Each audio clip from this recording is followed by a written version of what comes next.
Hi guys, आपका स्वागत है आपके अपने चैनल YMI बायोनीट एकेडमी पर, जहां आपको प्रोवाइड होता है best study content through online classes. So please do support women empowerment and directly support to India. So we start our new topic small intestine. तो गाइस चलते हैं हम अपने न्यू टॉपिक की तरफ, स्मॉल इंटेस्टाइन. तो इसका first point, it is the part posterior to the stomach. तो आपको बच्चों, मैंने पिछले क्लास में स्टमक को बहुत अच्छी तरीके से पढ़ाया था, तो स्टमक का वीडियो आप जाके देख सकते हैं. तो मैं आपको यहाँ पर बता देती हूँ कि स्टमक के 4 पार्ट होते हैं. पहला कार्डियक, दूसरा फंडस, तीसरा बॉडी और लास्ट में क्या होता है, पायरोली. और जो हमारा स्मॉल इंटेस्टाइन होता है वो जो है अपना 3 भागों में बटा होता है. पहला ड्यूडिनम, दूसरा जेजुनम, तीसरा इलियम. तो जो स्मॉल इंटेस्टाइन का जो होता है फर्स्ट पार्ट होता है ड्यूडिनम, और वो स्टमक की लास्ट पार्ट पायरोलिक से जुड़ा होता है. स्टमक और स्मॉल इंटेस्टाइन जब आपस में जुड़ती, कुछ वॉल्व्स भी होते हैं, लेकिन हम यहाँ पे खास तौर पे ये जानेंगे कि स्टमक का लास्ट एंड जो होता है वो स्मॉल इंटेस्टाइन से जुड़ जाता है. तो यहाँ पर हमें ये बात क्लियर हो गई है. तो चलिए हम सेकेंड पॉइंट की तरफ चलते हैं. It is 6.5 to 7.5 in length. Intestine length depend on human height. तो जो है आपने हर बुक में, आपने यहाँ पे कंफ्यूज मत होइएगा. स्मॉल इंटेस्टाइन की जो लेंथ होती है हर बुक में अलग अलग दी होती है, लेकिन यहाँ पे मैंने एक जनरल में ले ली है. तो इसका मेन कारण क्या होता है, जो इंटेस्टाइन की लेंथ होती है वो ह्यूमन हाइट पे डिपेंड करती है. अगर इंसान जो है छोटा है तो उसकी हाइट जो है स्मॉल इंटेस्टाइन की लेंथ कम होगी, और अगर इंसान की हाइट ज़्यादा है तो जो इसकी इंटेस्टाइन की लेंथ जो है ज़्यादा होगी. यानी कि ह्यूमन हाइट जो होती है वो मेनली डिपेंड होती है इंटेस्टाइन की लेंथ के लिए. यानी उसकी हाइट ज़्यादा तो स्मॉल इंटेस्टाइन की लेंथ ज़्यादा, और अगर उसकी हाइट कम तो स्मॉल इंटेस्टाइन की हाइट लेंथ जो है कम हो जाएगी. तो ये डिपेंड किस पे होता है, ह्यूमन हाइट पे होता है. तो the small intestine is differentiated into 3 region. Small intestine के 3 रीजन होते हैं. सबसे एंटेरियर होता है ड्यूडिनम, मिडिल में होता है जेजुनम, और लास्ट वाला होता है इलियम. और ये देखिए 25 सेंटीमीटर इन लेंथ होता है ड्यूडिनम. तो ड्यूडिनम का तो पक्का है, आपको मोस्टली सारी बुक्स में जो है ड्यूडिनम की लेंथ इतनी ही मिलती है, 25 सेंटीमीटर इन लेंथ. जेजुनम की जो है 2.5 मैंने इसके अकॉर्डिंग लिख दिया है मीटर इन लेंथ, और पोस्टीरियर की जो होगी 3.5 मीटर इन लेंथ. तो ये मैंने आपको बताया. और ये लास्ट टॉपिक है इसका, complete digestion found in small intestine.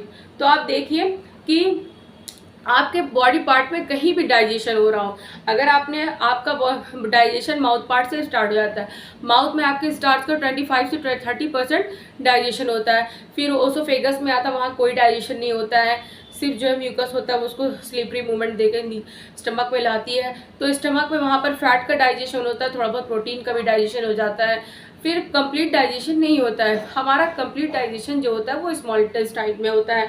तो इसका मेन ये हाईलाइट पॉइंट है कि स्मॉल इंटेस्टाइन का जो कंप्लीट डाइजेशन होता है वो स्मॉल इंटेस्टाइन में होता है. और तो गाइस चलिए हम स्मॉल इंटेस्टाइन को आगे और पढ़ते हैं. तो मैंने अभी आपको बताया था कि स्मॉल इंटेस्टाइन के 3 पार्ट होते हैं. पहला ड्यूडिनम, दूसरा जेजुनम और तीसरा इलियम. तो सबसे पहले हम यहाँ पे पढ़ेंगे ड्यूडिनम, तो जो कि सबसे स्मॉल इंटेस्टाइन का फर्स्ट पार्ट है. तो ये देखिए, it is proximal part of small intestine. Proximal मतलब होता है समीपस्थ, या लगभग कह लीजिए पहला पार्ट. तो ये जो है स्मॉल इंटेस्टाइन का पहला पार्ट होता है. दूसरा, it is the shortest and widest part of small intestine. तो आप ये देखेंगे, ये जो इस तरह कुछ सी शेप का होता है, यूँ सी शेप या यू शेप, जब आपको ये इंग्लिश के लेटर की तरह सी शेप या यू शेप का दिखेगा, लेकिन इसका क्या है, ये जो होता है स्मॉल इंटेस्टाइन अगर आप पूरी लेंगे तो आप जब इसका फर्स्ट पार्ट देखेंगे तो ये बहुत वाइडेस्ट होता है, यानी चौड़ा बहुत होता है. और जो होता है ये, मगर इसकी जो साइज होती है छोटी होती है. तो ये 25 सेंटीमीटर तक का ये होता है. तो ये शॉर्टेस्ट होता है, हाइट यानी लेंथ इसकी कम होती है, लेकिन इसकी चौड़ाई बहुत होती है. ठीक है, इन स्मॉल इंटेस्टाइन. तो ये क्या कह रहा है कि structure is like English word C and U. तो देखिए आप इसको सी और यू किसी भी तरीके से मतलब ये दिखेगा सी और यू तरीके से. अब देखिए, it receive the food from pyloric end of the stomach and bile juice and pancreatic juice through the opening called ampulla of Vater या वाटर, कुछ भी कहें. तो यहाँ पर आप देखिए कि आपने अभी यहाँ पर देखा था कि जो मेरा स्टमक होता है, ये देखिए स्टमक इस तरह मेरा जो होगा वो जो होता है स्मॉल इंटेस्टाइन से जुड़ा हुआ है इस तरह. तो इसका ये जो है लास्ट वाला पाइलोरिक रीजन है, पाइलोरिक एंड है स्टमक का, ये स्मॉल इंटेस्टाइन से ज्वाइंट होता है। और यहीं पर जो होता है हमारा जो है बाइल जूस बाइल डक्ट से और पैंक्रियाटिक जूस पैंक्रियास से मिलता है। अभी मैं आपको इसको पूरा एक्सप्लेन करूंगी नेक्स्ट स्ट्रक्चर में, तो अभी आप देखेंगे। तो यहाँ पर आपको एक कॉमन तरीका बता दिया गया है कि ये जो होता है ये फूड कहाँ से रिसीव करता है, पायरोलिक एंड से। तो यहाँ पर फूड आया, ये जो है ड्यूडिनम में चला आया फूड, ये देखिए इस तरह फूड मेरा चला आया। और यहाँ पर जो है डक्ट होती हैं इस तरह, तो ये जो है यहाँ पर ये डक्ट की इसको कहते हैं एम्पुला ऑफ वेटर, यहाँ पर होता है। तो ये इसके थ्रू अंदर चलाता है, यहाँ पे बाइल जूस और पैंक्रियाटिक जूस, यहाँ पर एसेसरी पैंक्रियाटिक डक्ट होती है, इसके थ्रू अंदर चलाता है। मैं भी आपको इसको फुल एक्सप्लेन करूँगी। तो इस लाइन को आप देखें कि और इसमें बाइल जूस मिलता है, यानी डियोडिनम में बाइल जूस आता है, पैंक्रियाटिक जूस आता है थ्रू एम्पुला ऑफ वेटर। चलिए देखिए, the wall of duodenum secrete so many enzymes.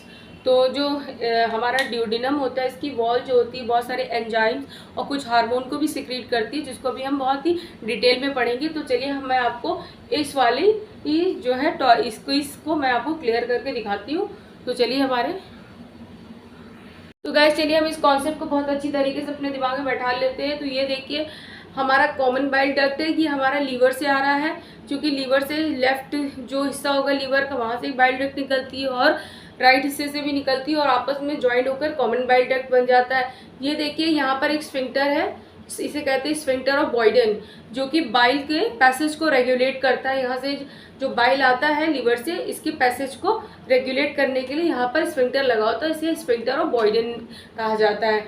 अब आप ये देखिए मेन पैंक्रियाटिक डक्ट, देखिए डायरेक्ट जो है पैंक्रियास से निकलती है, इसे डक्ट ऑफ विल्सन भी कहते हैं। तो जो मेन पैंक्रियाटिक डक्ट होगी हमारी, उसे डक्ट ऑफ विल्सन कहेंगे। ये आपस में जाती है और इसका जो पोस्टीरियर भाग होता है वो आपस में ज्वाइंट हो जाता है और ये बन जाता है हिपैटो पैंक्रियाटिक डक्ट। ठीक है, अब ये आगे की तरफ बढ़ती है और ये हमारा जो है आगे की तरफ खुलती है डियोडिनम में, और यहाँ पर जो ये इसके थ्रू जहाँ पे खुलती से एम्पुला ऑफ वेटर कहते हैं, और हिपैटो पैंक्रियाटिक एम्पुला, या आप इसे हिपैटो पैंक्रियाटिक एम्पुला कहिए या एम्पुला ऑफ वाटर कहिए, कुछ भी कहिए। अच्छा आप देख रहे हैं यहाँ पे रेड कलर का मैंने एक मार्क बनाया हुआ है, ये भी एक स्फिंक्टर होता है, इसे स्फिंक्टर ऑफ ऑडी कहते हैं। इस जंक्शन पे एक स्फिंक्टर पाया जाता है जिसे स्फिंक्टर ऑफ ऑडी कहते हैं, जो कि एम्पुला ऑफ वेटर को गार्ड करता है। अब आगे चलिए, ये देखिए ये हमारा एसेसरी पैंक्रियाटिक डक्ट है, इसे डक्ट ऑफ सेंटोरिनी भी कहते हैं। ठीक है, यहाँ से हमारा पैंक्रियाटिक जूस आएगा। तो आप यहाँ पे देखिए, यहाँ से हमारा पैंक्रियाटिक जूस और बाइल जूस दोनों आ रहा है। यहाँ पर हमारा पैंक्रियाटिक जूस आ रहा है और ये मेरा पूरा डियोडिनम है, सी शेप का आप देख रहे हैं डियोडिनम है, और ये स्टमक का से जुड़ा हुआ है। तो यहाँ पर काइम आ रहा है, ये डियोडिनम की दीवारें हैं, बहुत सारे एंजाइम्स और हार्मोन को सीक्रेट करेगी, यहाँ फूड का डाइजेशन होगा। और जो है ये जो मेरा डियोडिनम, आपको मैंने इस कॉन्सेप्ट को बहुत अच्छे तरीके से समझा दिया है। तो चलिए अब आगे बढ़ते हैं। चलिए हम अपने नेक्स्ट पॉइंट को देखते हैं। तो यहाँ पर देखिए Brunner gland found in some mucosa and secrete mucus. तो आपने यहाँ पर मैं आपको एक बता देती हूँ कि जो हमारा स्टमक होता है, तो स्टमक में HCl होता है, वो जो होता है वो एसिडिक मीडियम में काम होता है वो स्टमक पे, लेकिन जो हमारा स्मॉल इंटेस्टाइन होता है वो अल्कलाइन मीडियम पे काम करता है। तो जो है यानी कि इसका एकदम यहाँ पर आपको इसका डाइजेशन का प्रोसेस समझ में आ जाएगा। तो जो हमारी जो स्मॉल इंटेस्टाइन में ब्रूनर ग्लैंड्स पाई जाती है सब म्यूकोसा में, आप हिस्टोलॉजी में जाकर पढ़ें, देखिए वहाँ पर मैंने इसको मेंशन किया हुआ है। तो जो सब म्यूकोसा होता है उसमें ब्रूनर ग्लैंड्स पाई जाती है और जो कि म्यूकस सिक्रीट करती है। अब आप देखिए कोई एसिडिक काइम आ रहा है, यानी कोई एसिड में अगर हम पानी मिला देंगे तो उसकी जो है स्ट्रेंथ कम हो जाएगी, ताकत कम हो जाएगी। तो म्यूकस निकलता है ब्रूनर ग्लैंड से, और जो है हमारा जो काइम आता है, ज्वलनशील पदार्थ हमारा फूड आ रहा है, उसको जो है वो उसके मीडियम को चेंज करने की कोशिश करेगी, उसका एसिडिफिकेशन को कम कर देगी। तो ये देखिए डियोडिनम की दीवारें बहुत सारे एंजाइम भी सिक्रीट करती हैं, म्यूकस वगैरह सब सिक्रीट कर रही हैं, और कुछ हार्मोन सिक्रीट करती हैं। तो हार्मोन ऑफ डियोडिनम या स्मॉल इंटेस्टाइन से पूछे क्वेश्चन, लेकिन मेनली ये डियोडिनम से सिक्रीट हो रहा है। तो फर्स्ट हार्मोन है हमारा इंटेरोगैस्ट्रॉन, जिसे गैस्ट्रिक इनहिबिटरी पेप्टाइड GIP भी कहते हैं शॉर्ट फॉर्म में, इस तरह हम लिखते हैं GIP। दूसरा सिक्रेटिन फायरमैन of intestine, pancreozymin cholecystokinin CCK, ठीक है। तो गाइस ये CCK लिखा हुआ है, ये देखिए। अब चलिए मैं आपको ये हार्मोन जो होते हैं बड़े ही क्लेवर होते हैं। ये क्या करते हैं, निकलते तो डिओडिनम से हैं लेकिन जो एक्ट करते हैं वो अनदर ऑर्गन पे करते हैं। अब जो मेरा ये एंटेरोगैस्ट्रॉन है, गैस्ट्रिक इनहिबिटरी पेप्टाइड, अब इसकी कहानी आप सुनिए। मेरा स्टमक से जो फूड हो गया पायरोलिक एंड से आ गया स्मॉल इंटेस्टाइन में आ गया, और ये जो है डिओडिनम से एंटेरोगैस्ट्रॉन निकला और वो गया स्टमक के पास, कहा ए भैया अब तुम जो है अपना गैस्ट्रिक जूस निकालना बंद करो, यानी इनहिबिट करो। वो जाके हार्मोन जो आता है वहाँ पर उसको कहता है कि आप यहाँ से अपना जूस निकालना बंद करो, और वो जो है वहाँ से जूस निकलना बंद हो जाता है।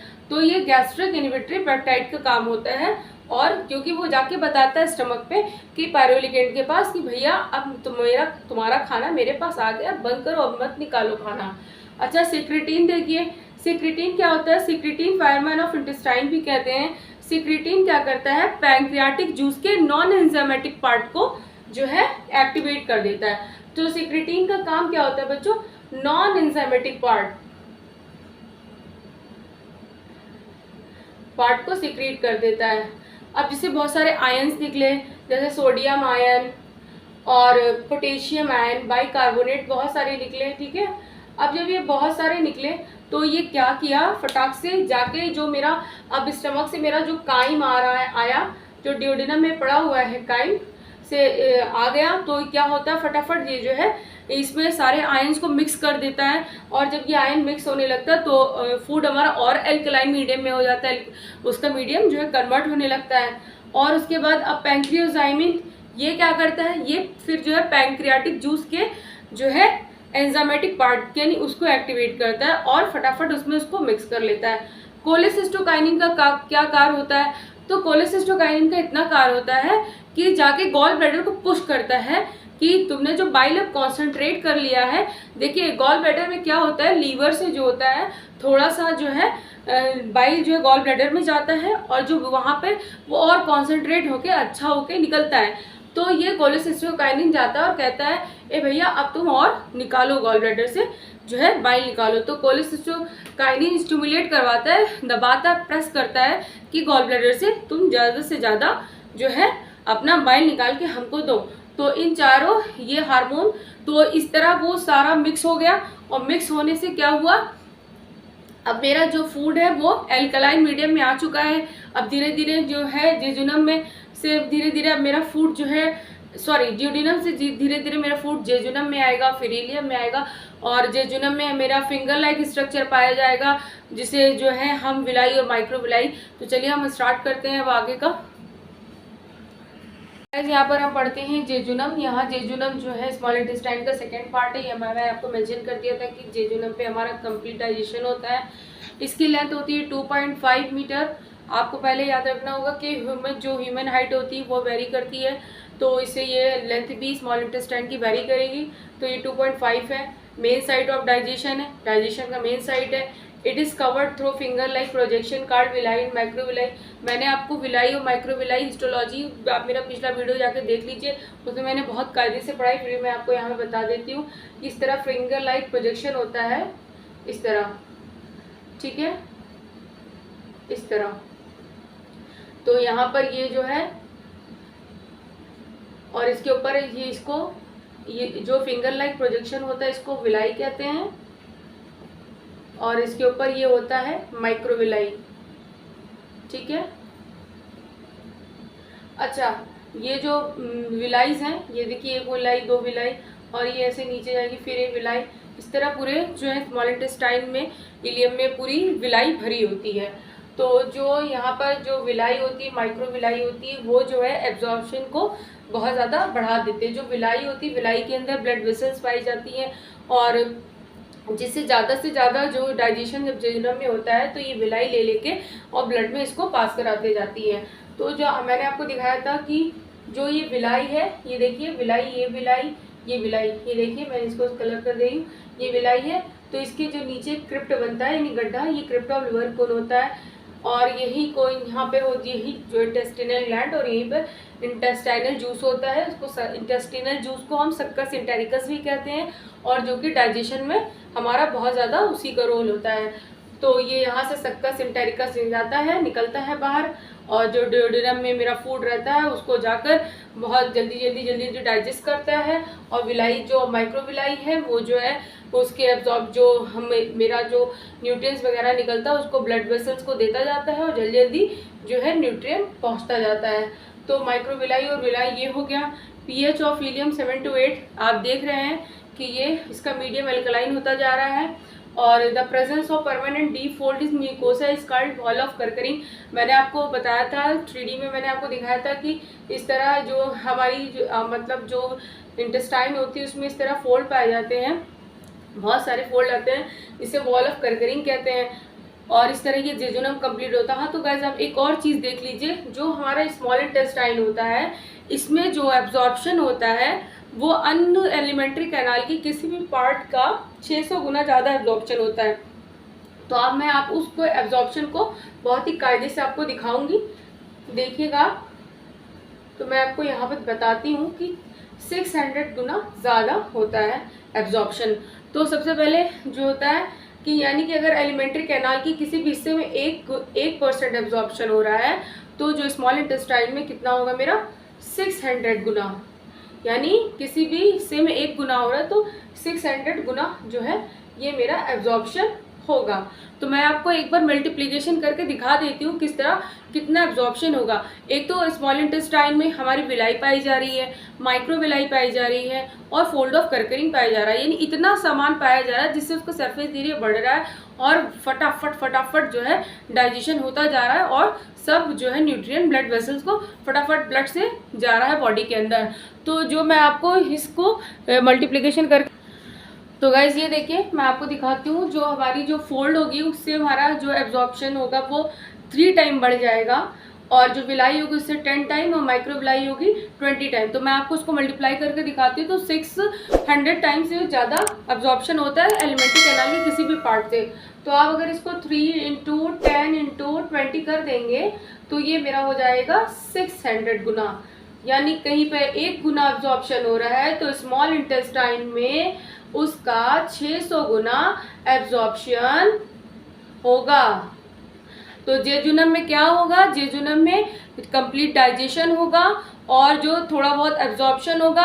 अब जब हम इलियम में पहुंचेंगे तो वहां पर जो विलाई होगी वो क्लब शेप यानी मशरूम टाइप की हो जाएगी। उसमें ढेर सारे हमारे क्या पाए जाएंगे, ब्लड वेसल्स, लिम्फेटिक वेसल्स, बहुत सारा पाया जाएगा, जिससे वहां पर और तेजी से एब्जॉर्प्शन होगा। लेकिन मैंने एक आपको पूरा एक चार्ट दिया है कि स्मॉल इंटेस्टाइन में 600 गुना ज़्यादा अन्य ऑर्गन की अपेक्षा 600 गुना ज़्यादा एब्जॉर्प्शन जो है स्मॉल इंटेस्टाइन में होता है। तो चलिए मैं आपको अब इलियम को दिखाती हूँ और इलियम को दिखाने के बाद मैं आपको आगे समझाती हूँ। तो चलिए गाइस अब हम इलियम को पढ़ लेते हैं। तो इलियम में क्या होगा, ये देखिए इलियम है। इलियम क्या, it is the longest part of alimentary canal. तो जो एलिमेंट्री कैनाल का सबसे लॉन्गेस्ट पार्ट कौन सा होगा, ये हमारा इलियम होगा। और जो लेंथ इसकी कितनी होगी, 3.5 मीटर समथिंग होगी। तो it is meant for absorption, ये जो है एब्जॉर्प्शन के लिए उत्तरदायी होगा। सबसे मेन जो है इसमें एब्जॉर्प्शन होगा। It ends up caecum through ileocaecal valve, और ये जो है सीकम जो है वो लार्ज इंटेस्टाइन का फर्स्ट पार्ट होता है। और ये जो है इलियोसिकल वाल्व, यानी इलियोसिकल वाल्व क्यों कहा गया, ये इलियम से इलियो बना और सीकम से सीकल बना। तो इलियोसिकल वाल्व के थ्रू ये इलियम एंड होता है और सीकम में खुल जाता है। तो यहाँ पर ये हमारा इलियम पूरा कंप्लीट होता है।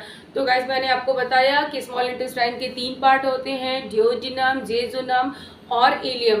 और मैंने आपको ये भी बताया कि मैंने आपको जनरल वे में बता दिया कि कहाँ क्या क्या होता है। डिओडिनम में क्या होता है, डिओडिनम में कोई एब्जॉर्प्शन नहीं होता है, जेजुनम में थोड़ा बहुत एब्जॉर्प्शन होता है, इलियम में पूरा एब्जॉर्प्शन होता है। ये मेनली जो है एब्जॉर्प्शन के लिए होती है। और मैंने आपको बताया था कि जो हमारा डिओडिनम, इलियम और जेजुनम होता है वो मेन होता है, वहाँ पर जो है डाइजेशन कंप्लीट होता है। मेन डाइजेशन मेरा जो है आपका जेजुनम में होता है। और आप देखिए मैंने आपको मैंने आपको बताया था कि जो तीनों की जो स्मॉल इंटेस्टाइन में जो ये जो ह्यूमन हाइट पर डिपेंड करता है, हाइट ज़्यादा तो जो है स्मॉल इंटेस्टाइन की भी हाइट लेंथ उतनी ज़्यादा, और अगर हाइट कम तो उसकी भी स्मॉल इंटेस्टाइन की लेंथ कम हो जाएगी।